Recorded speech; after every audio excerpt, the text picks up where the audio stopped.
All right, let's get right into it. If you've just moved into a leadership role, you know exactly what I'm talking about. 1 minute, you're the go-to expert, just crushing your tasks. The next, you're completely swamped with meetings, endless requests, and your team's needs. It's a huge shift, and you quickly realize that the skills that made you an amazing contributor just aren't cutting it anymore. Look, feeling like you're drowning in chaos isn't you failing. Not at all. It's a totally predictable part of this leadership journey. But there is a way out. So over the next few minutes, we're going to walk through a system designed to take you from that scattered, reactive state to a place where you feel organized, proactive, and actually in control of your time and your team's direction. You know, the real problem here isn't about trying to magically find more hours in the day. It's about a massive shift in your mindset.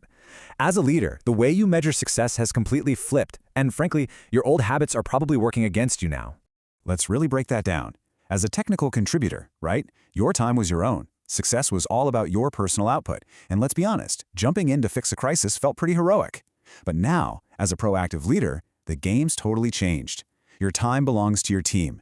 Your success is measured by their clarity. And the real heroic move, it's foresight. It's preventing fires before they even have a chance to start. So how in the world do we make that jump? Well, here's our game plan. We're going to explore what's called the cycle for clarity. It's a 4-step system to help you collect all that chaos, organize your priorities, plan and schedule your day, and in the end, unlock your new leadership superpower. The secret here isn't some rigid set of rules.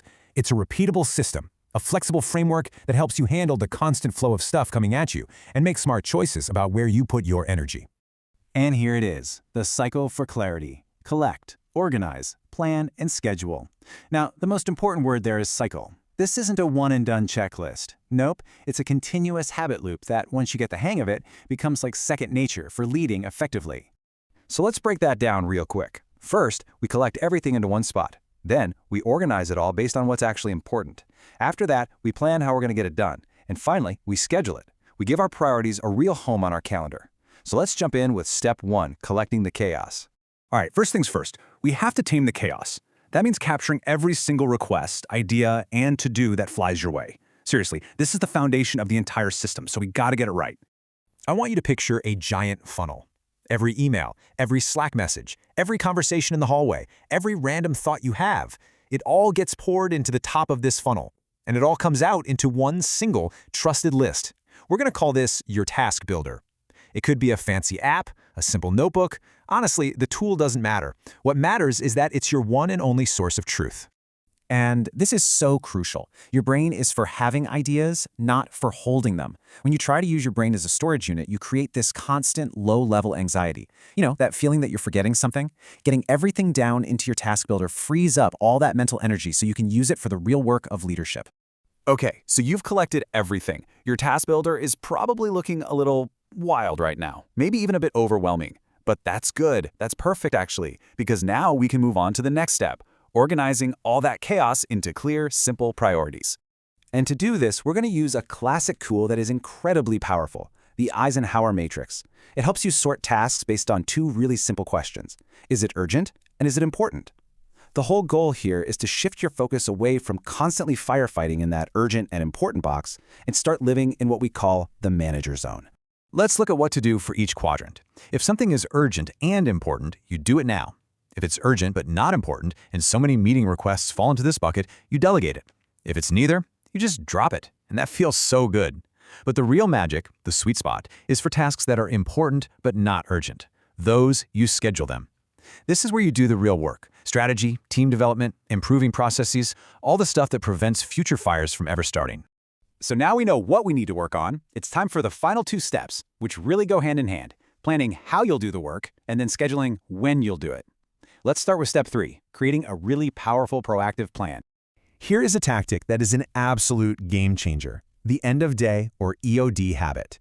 Instead of waking up and scrambling to figure out what to do, you spend the last 30 minutes of your workday preparing for tomorrow.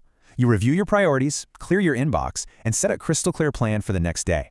The idea here is simple, but it's so powerful. You begin your day before it ever starts. Think about it. You walk in tomorrow morning already knowing exactly what your most important task is. You get to be proactive from the very first minute instead of reactive. Now, to give some structure to that daily plan, the 1-3-5 method is a fantastic little tool. It helps you build a realistic, balanced to-do list because, let's face it, not all tasks are created equal. Here's how it works. Every day, you aim to accomplish one big, high-impact task. That's your strategic work from the manager zone. Then 3 medium-sized tasks, usually important stuff for your team. And finally, 5 small tasks. The quick wins, like responding to emails or little admin items. This structure makes sure you're always moving the big rocks forward, even while you're handling the daily pebbles. Okay, your daily plan is set. Time for step 4, scheduling. This is where we give those plans a real, non-negotiable home on your calendar. And a great way to make this visual is with color coding. You just assign colors to different types of commitments. So maybe dark green is for critical meetings, light green for ones that are more flexible, and this is a big one, purple for dedicated focus time or personal growth. And suddenly, your calendar is transformed. It's not just a boring list of meetings anymore. It's a visual map of your week. You can see in a second if your time is balanced or if you're spending way too much time on low-priority stuff. It gives you the power to protect your time. And one last little rule to keep this whole system humming along, the 2-minute rule. It's super simple. If a new task comes in and you can do it in less than 2 minutes, just do it. Get it done. If it's going to take longer than that, it goes straight into your task builder to be sorted later. This one little trick prevents tiny tasks from ever cluttering up your mind or your system. So we've walked through the whole cycle. When you start putting all these pieces together, day after day, something really amazing starts to happen. You actually develop a new leadership superpower. By repeating this loop over and over again, collecting the chaos, organizing it, then planning and scheduling your priorities, you create clarity. Clarity for yourself, and even more importantly, clarity for your team. And as a leader, clarity is absolutely everything. It is the most powerful